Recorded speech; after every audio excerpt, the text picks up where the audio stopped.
of Spain ends in pain, and the indomitable Lions of Cameroon appeared, well, rather toothless during the week.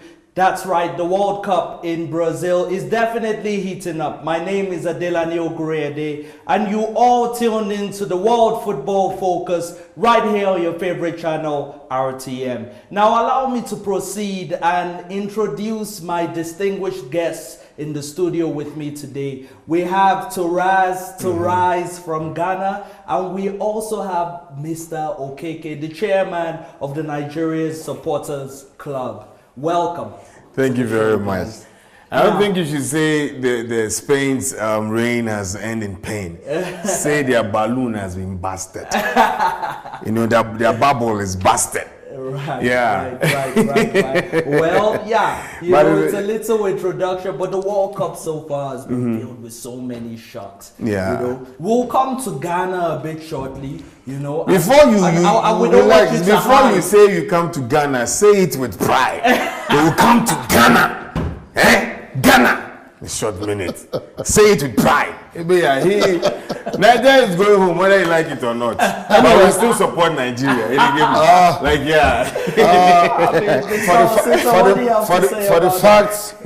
For the fact you are taking on Nigeria. I'm not taking on. I love Nigeria, but what I'm saying is that Nigeria. We are here. I'm telling you, couldn't do it with Iran. We are here to defend and to support Africa. Really, that is why we're here. I'm here to support real football. The continent.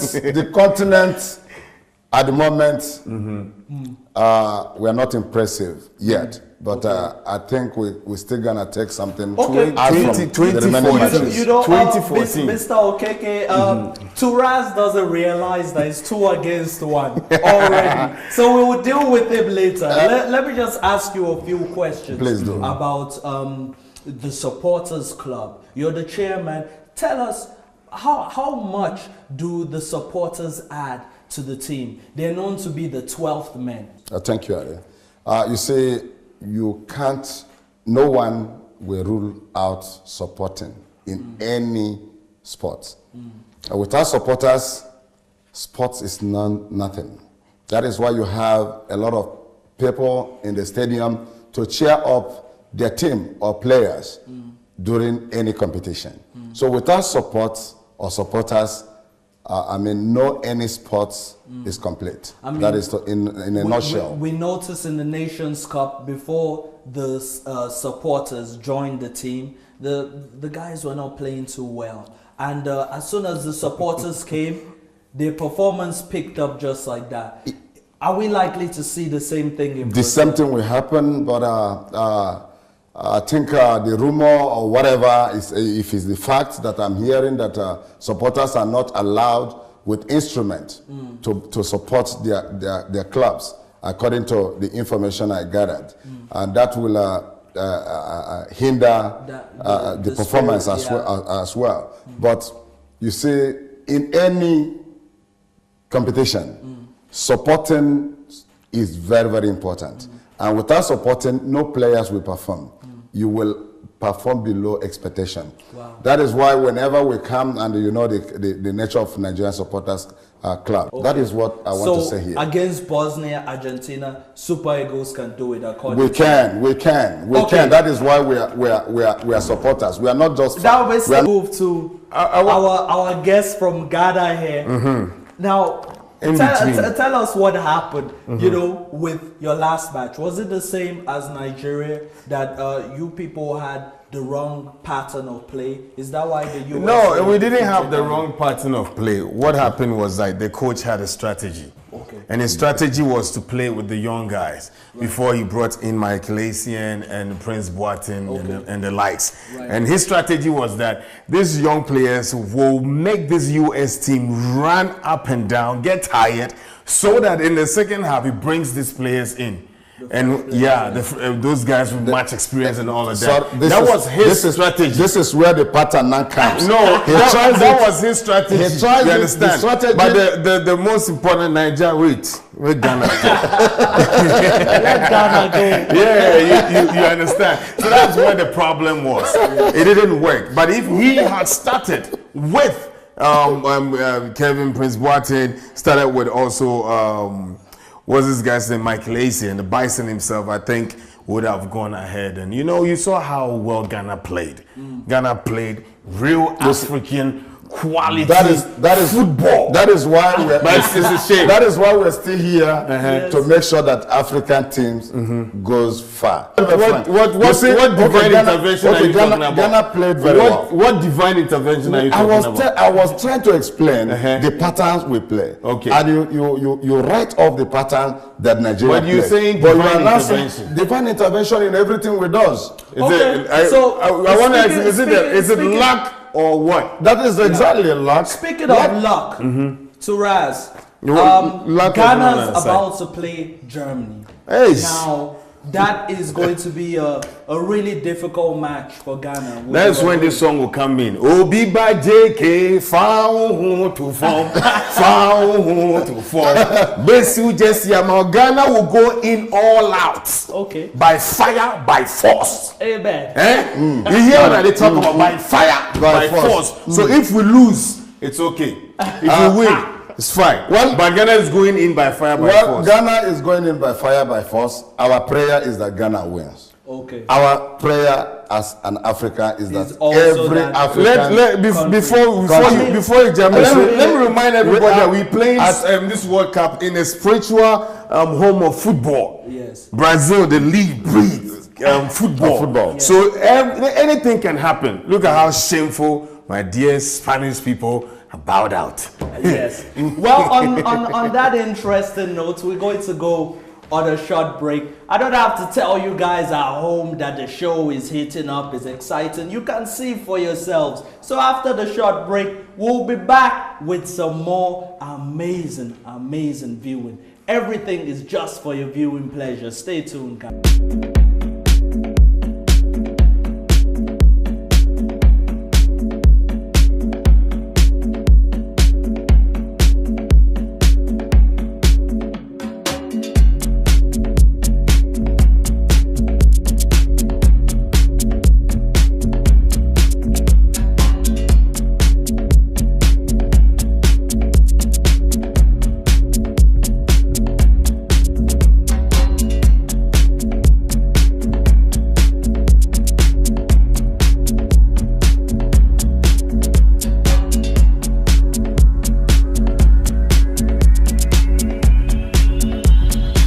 Welcome back, guys. Now I hope that you've gotten your glasses of water, cancelled all your appointments, and you've told a friend to tell a friend that the World Football Focus is currently playing on RTM, and there's some very amusing guests in the studio today. Turas from Ghana has advised all the Nigerians watching to hold on and let Ghana go. Yes, that was amazing. We all love Nigeria. We're still with the chairman of the supporters club, Mr. Osita Okeke, and he's going to give us a song from the supporters club. Very, very simple song. Boya chuku no gaza, boya chuku no gaza. Jehovah onyobioma, boya chuku no gaza. It means call on God. Yes. God must surely answer. Woo. And he will answer us against Bosnia, against Argentina. God is a fair God. That's why we say, Obiba JK found to form. When you work hard on the field, Jehovah will not forget you. You understand? That's what it is. When you put in hard work and you use brains to play this soccer, God will not forget you. Don't say you are coming to play in this. Thank you. That is why everybody is playing. That is why we have players. It's nice. That is why we have 11 players on the pitch. Guys, like when you started watching this show, I'm sure most of you at home didn't expect to hear the vocal abilities of the guests of my show. I think I can sing better than him. Really? Well, we'll leave that up to the viewers at home to decide who sings better. But let's get into the order of the day. That was really interesting. But I still wouldn't be buying the CD from both of you. Oh, really? Okay, let's get to it.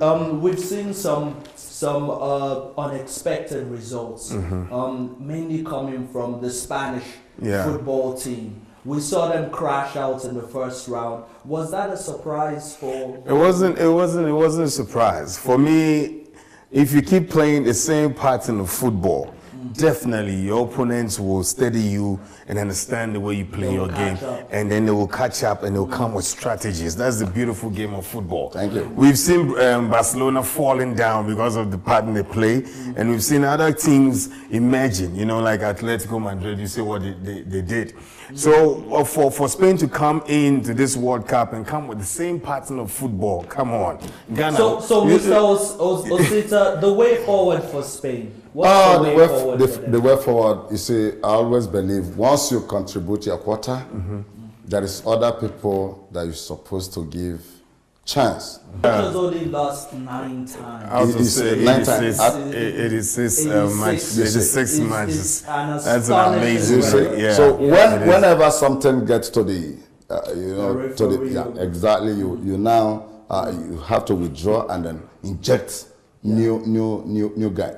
If had it been Spain brought new guys, honestly speaking, they would do much better. And you're talking with having more ball possession and type of football. More players, more new players. And they'll still come in and play. Yeah, more new players because and the get zeal, more ball possession. Yeah, that's what they come to the zeal will be there. But there will be, they will be much hungry for that trophy again. I mean, one team that's done that particularly well is Brazil. Brazil has injected some new blood. So since you're wearing a Brazilian jacket, I'm wearing. Let me say that I'm wearing Brazil because we are in Brazil. It's not easy to qualify for the World Cup. And you're playing the World Cup, so I'm just wearing this. You're confusing the viewers. No. Like I'm in a Brazilian jacket. Why? Ghanaians in Brazil. That's what I'm saying now. Right now, I'm a Ghanaian in Brazil. That's why I'm wearing it. Not that I'm supporting Brazil. I wanted to ask him about Brazil because Brazil, they're on home territory. And they have almost the whole stadium supporting them basically, but they still couldn't manage to beat Mexico. We talk about it was Croatia when they met Croatia, right? It wasn't easy for them. This proves that anybody from all walks of life, if you want to succeed in them, just put in hard work, study your opponents, come in and prove to them that whether we are on home turf or not, we can achieve some great results. Mexico did that brilliantly, and even I think the referee wasn't fair with the the Mexicans. Yeah, the Croatians. Otherwise they could have the first match. I'm telling you. Yeah, so but Brazil are playing. I like the players. Their stories make me love the Brazilian players because most of them come from unprivileged backgrounds, and today they're very, very successful, humble players. But the whole thing is, anyone can win this World Cup. It's not for Brazil only. That is where now Nigeria comes in. Nigeria can come that in is why only I if now want you to say that any team can win. We've been seeing surprises. Yes, we've been seeing surprises. Any team can surprise any other team. Okay, speaking of surprises, Cameroon recently was that a surprise for you guys? I always knew Cameroon was not going to go far because they had money issues, and when you have money issues in going into tournaments, your heart is not really in the football, and then when you get on the pitch, no matter what, you will not perform. I will agree with you. Apart from monetary issues, you see, the entire team has not been in unity. They were even fighting on the pitch. Oh, you saw that. You see, they have not been in unity for some time. But I thought that Cameroon would have, put their house in order before this tournament. There's a big matchup coming between Mexico and Croatia, and both teams have it all to play for. Basically, anyone that wins that match proceeds to the next round. So how do you see that going? Quick predictions from you two. Croatia, Mexico. Those two countries have impressed me a lot. So I feel like anyone that works hard that day deserves the win. I can't say it's Croatia or Mexico on that. Well, but the one that works hard. Yeah, that's what I'm saying. I love both teams. They play good football. As for me, you understand? I will go for Mexico. You will go for Mexico. I'll go for Mexico, and it will. Why they have showed me a lot of enterprising football. Honestly speaking, I know Croatia. They've also. So for you, 2-1 Mexico. 2-1 Mexico against Croatia. And for you, Turas. I can't really tell. You have to make a prediction. No, what I'm saying is the team that comes on the pitch that day with more zeal and more determination will win, because both teams are equally good. Okay. Yeah, I'm not going to shoot myself in the foot Okay, saying that. we're just going to let Turas off the hook, but you know when we get to his beloved Ghana, we tell Ghana will say yeah. That happens. Yeah. Exactly. Ghana. I love that. So let's move on briskly. Let's talk about Nigeria, Bosnia. Now, this is going to be a mouth-watering clash that will be happening later on today. Let's let the Ghanaian go first. He's told us to allow Ghana to go. You should know that Bosnia, they are a powerhouse when it comes to, they have, all the top players playing in Europe, playing for their team right now, and they are all in good form. No injuries. So please, it's not going to be easy. Nigeria has to come with a do-or-die spirit and say, you know what, let's do our country proud. They have 1 point. So if they can even take 1 point from this, it's not 1 point. Not 1 point. 3 points. It's not going to be easy. You have to be fair with this one. You have to be fair. In all fairness, it's not going to be easy. You say it's not going to be easy. Not any match that is easy. So what changes does Keshi need to make to actually? He knows the truth. What changes? As a matter of fact, the changes is only pattern, the system of playing. He shouldn't keep Moses on the bench. No. Moses played the first match. He will not. He might. Peter on the wing, for example. Peter came in with a lot of fire. Peter can also come in at the first half. And then he will do more better. Not when damage has been done. So do you reckon that Moses plays full time?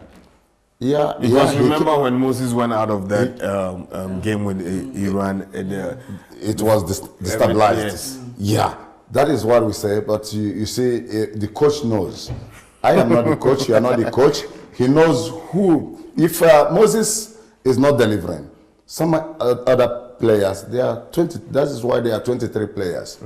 So if Moses or any player is not, performing, he should be able to introduce the player that he expects to perform more than the player that is being. So you're tipping Nigeria to Nigeria against Bosnia.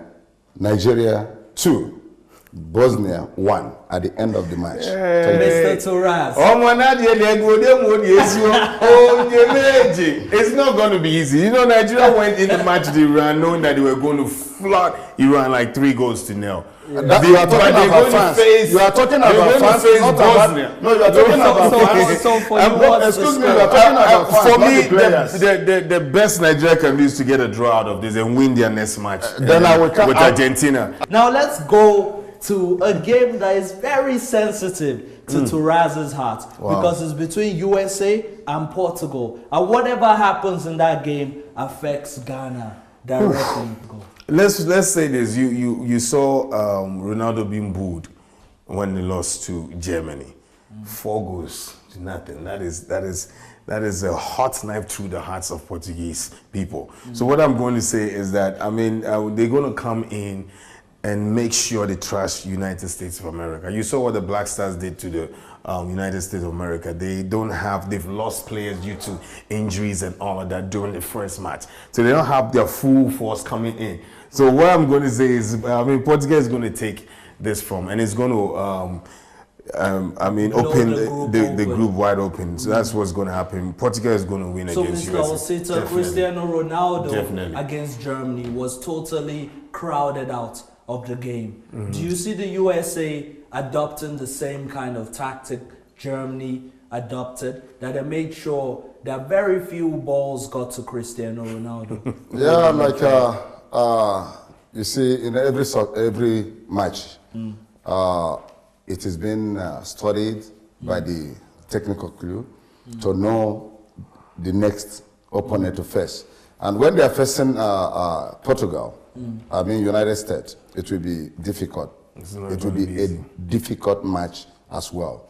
But whatever, as an African, I will always pray, whatever that we make our neighbor Ghana to scare through, let it happen. That is all. You trying to make me sound like the bad guy here. You know, as a presenter, I like to stay up a little bit of trouble just for your viewing pleasure. So go ahead and ask the guys on set. This current moment in time, do you believe Nigeria is a better team than Ghana at the moment? Oh, Let me clear my throat. The only thing I must assure you guys is this: we have good team, quality players in Nigerian team. But quality players. We do not fight. We play football. Yes. And football is game that is very, very sweet. It's a sweet game. Okay. So when you don't play it sweet to entice or to make it sweet, then it becomes fight. Okay. So I don't want to mention because now it's World Cup. Let me just say this. So it becomes fight, and I don't want to say anything more than that. But you know we don't fight. We play soccer. You know who's Okay, the guys, best. Best in fighting. Guys, we're not going to allow Turas to give his opinion. We're going to tell him to send us an email and let us know whether he thinks Ghana is better than Nigeria. We're having so much fun in the studio, guys, at home. I don't know where you've been if you're just joining us. You've missed the singing, the arguments. You've missed all the exciting conversation we've been having. But don't worry, you could still catch more on this episode of the World Football Focus. After the break, I guarantee that we have more entertainment for you. Stay tuned.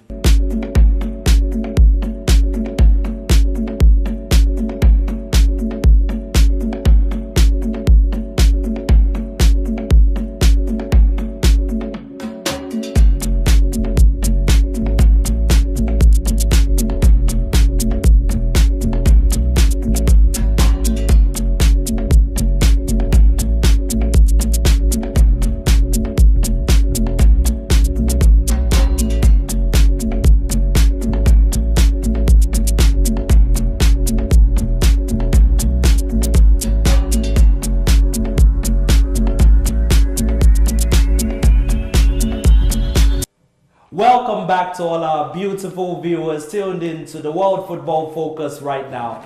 Now we've reached the favorite, everybody's favorite part of the show. This is the gist section where we give you the latest gossip in the world of football. Now our first story is about Cameroon, who went down fighting, but not in a positive way. The players were fighting amongst themselves. There was a lot of ill discipline. Alex Song, for example, got a red card, and this led to the demise of the Indomitable Lions, as they are popularly known. Now, Turas. I just have to laugh. First of all, we have someone in the studio. I'm sure you all know this guy. He goes by the name of Kulege. I like to brand him the controversial Kulege because he says things we all don't expect. Now imagine the combination of these two in the studio. It should make for something that I'm even looking forward to. So let's start with Kulege. Tell us, what do you make out of Cameroon's performance? And the ill discipline. Oh, obviously we could realize the fact that there's nothing Cameroon can do right at the World Cup. Okay. They have overage players. Now let's move on. Nigerian legend, really, JJ Okocha, has come out to blame Stephen Keshi for Nigeria's dismal performance in their first game against Iran. Now, guys, what do you make out of that? JJ Okocha recently came out to say Stephen Keshi is the problem behind the Nigerians moving like. But he's entitled to his opinion. You know, he's played the game at the highest level. He's done so well for Nigerian football. Exactly. He's like, I think the boss right now. Everybody talks about, you know, JJ culture wherever you go in this world. So for him to make that remarks, I think he thought about it carefully, and you know, he said what he has to say. Well, he thought about it carefully, and he said what he had to say. Yeah. But perhaps could it be the heat of the moment? Could it just be that he was just frustrated with what he saw? No. I couldn't agree with you. JJ as a player, when he was playing, was a marvelous player. I could realize that the best of football came into Premiership when JJ entered into Premiership. Yes. And if you remember, when JJ was playing with Tony Yeboah at Frankfurt, they played better football. You understand what I'm trying to say? So when he came into Premiership, the things it takes another dimension. So it wasn't. I mean, to me personally, that's his view. And to me, I could agree with him, basically on that. Because if you look at the squad, I mean, that match against Iran, it's aimless. They have nothing. I see them scoring no goal. I saw them that they scored no goal. That they cannot score any goal. Even if they have a penalty, they will score it. But I feel like they came in the match knowing that they were going to beat Iran. Yeah, they had that belief. No, but the problem about it that we're all talking about Iran. Well, let's move on now to the story about Kevin Prince Boateng. He's predicted that they will come out to fight when they play against Germany. Now, we're throwing this question straight to our Ghanaian specialist in the studio with us today. Hopefully, Ghana don't go down fighting like Cameroon did. Yeah, Ghana will never go down fighting like Cameroon. Come on, we'll never do that. Okay. But let me say this, and I know you guys will agree with me. Let's watch Kevin Prince Boateng's journey and his brother Jerome's journey. Jerome has won almost everything. Exactly. Kevin hasn't. So there's this bitterness, probably. Let me just use this word. So sibling rivalry. But they good brothers though. But when it comes to trophies and the one that is winning, it's the same as the Churi brothers, the Yaya True and this other senior. The junior brother has won almost everything. The senior brother hasn't. You understand? But I feel like he's just trying to put that thing on to build the momentum towards the game. And I feel Kevin should take the day. And say, in your heart or in my heart. I think we're not talking about your bias. I'm not being biased, but in your heart of hearts, does Ghana have what it takes to play Germany? It is not going to be easy. Germany, they are more disciplined team tactically. You know, they're very disciplined. And they come to play to win. You know, what the Ghanaians have to do is they need to concentrate 90 minutes.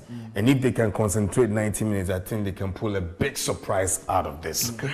Yeah. So now that we are the current reigning African champion, you would say, yes, we are the best. Do you understand? No matter how it could be, we are the best.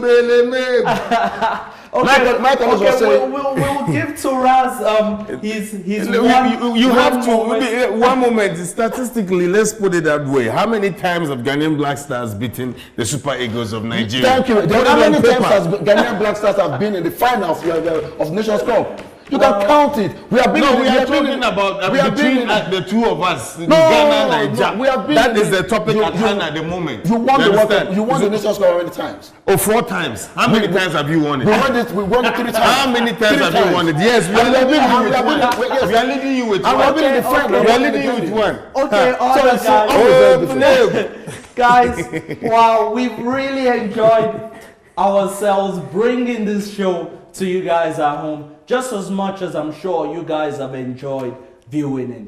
Kolege, it's been a pleasure having you on the show. And Turas, I don't know whether there's any other song you want to sing for the viewers at home. Oh, just one song. Obiba JK, to form. It says, my son JK, lie on the floor. Kill yourself, dirty your body. I will wash your jersey for you. So the Black Stars will go in. And remember, Oh, be my day, it's going to cost money to buy soaps and the other things. And it's going to cost us money. So the best thing for them is to be clean so that you won't waste your time in the World Cup. Rather than the World Cup, then you won't waste your money buying these things. It's really been a pleasure having you guys on the show.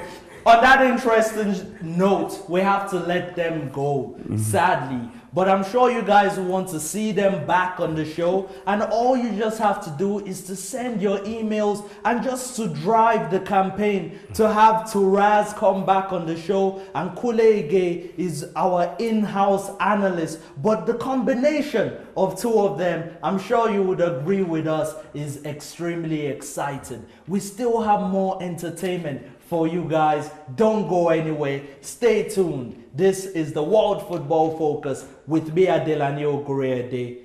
I'll be back.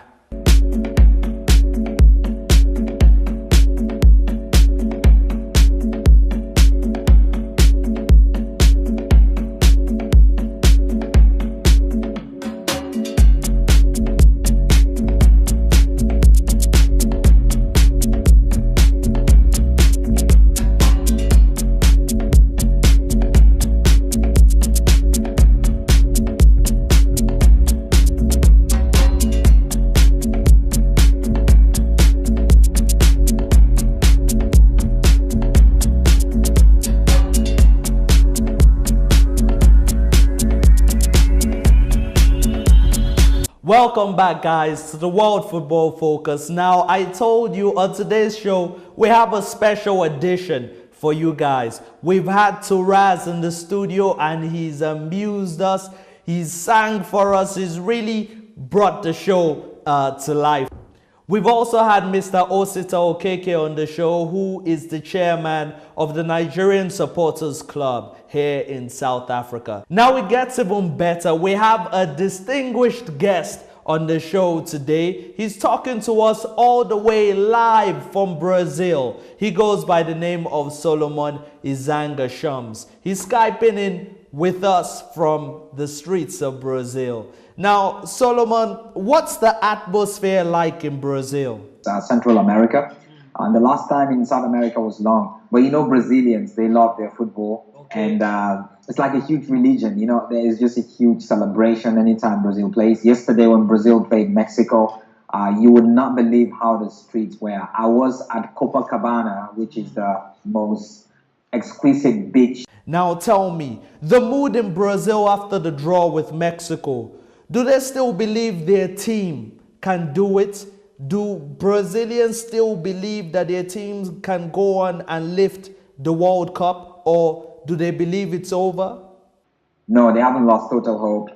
Because if you look at the way Brazil played so well. You know, the man of the match, obviously, Ochoa, which is the Mexican goalkeeper, denied them. There was about 4 to 5 clear-cut chances. So the fans still believe it. After the game, they were clapping. I was also by the beach in Copacabana. There's a huge fan fest, FIFA fan fest venue with a huge screen, a lot of music, and there was like, I would say about 20,000 fans just by the beach, which is quite a lot. And they still believe in the team. Brazil has 4 points, and they know that in their last game, they're going to do their best to make sure that they qualify. Sometimes Brazilians and the fans think Brazil is the best football nation. So anytime they play, anybody they play, they feel you're not good enough. But Mexico played so well yesterday. Credit must go to Mexico. And the Brazilians here and the Mexican fans were all in the street together celebrating and singing and taunting each other. You meet the Argentine fans, they're taunting the Brazilian fans. And there's photos, they take photos, they sing together. You know, they try to just make friendship. And the atmosphere is just great. Now, the next question I have for you is about the protests leading to the World Cup. Are people still protesting? There are still protests. Actually, yesterday there was a bus that was carrying some of the officials of FIFA going to the stadium, and some of the protesters attacked the bus. Wow. And threw stones at it and stuff like that. So there are still protests, and people are using the opportunity around the venues, the stadiums, to protest and to, show their discomfort when it comes to social amenities, which they felt the money that was supposed to go into providing education, healthcare, roads was used for the World Cup.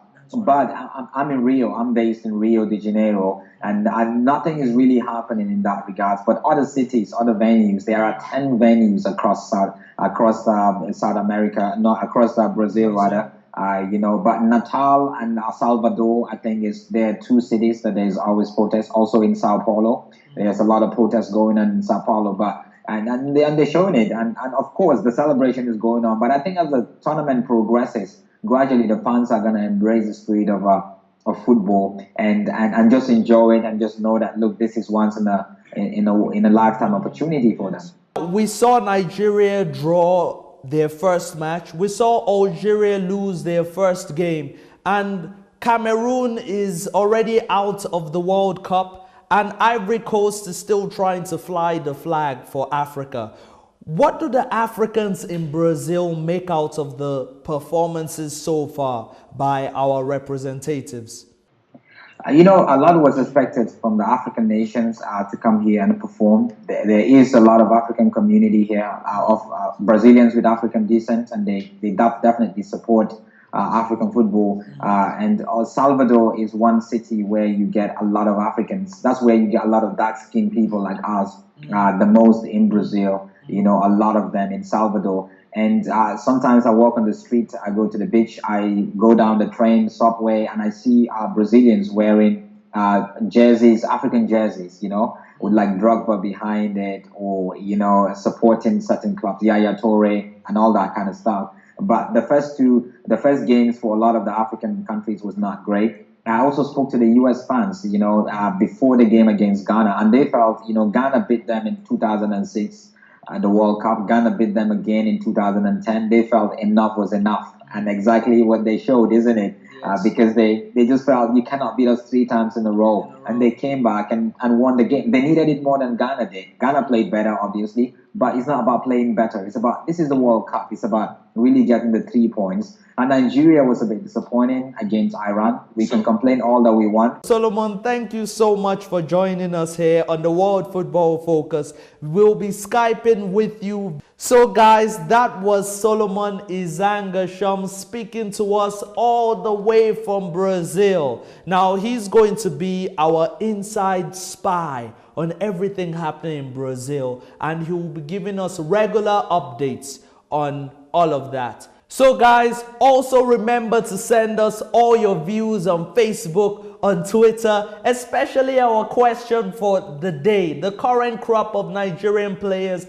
and the current crop of Ghanaian players. Is Nigeria actually better than Ghana at the moment? Guys, send us your thoughts. We would like to hear all your interesting views. We would like to thank our guests in the studio today, Mr. Kolege Turas, also for coming through, and the chairman Osita Okeke for coming through to the World Football Focus. I would like to thank you all at home for choosing RTM, for choosing the World Football Focus to entertain you at this very moment in time. From me, Adelani, goodbye for now, till next time.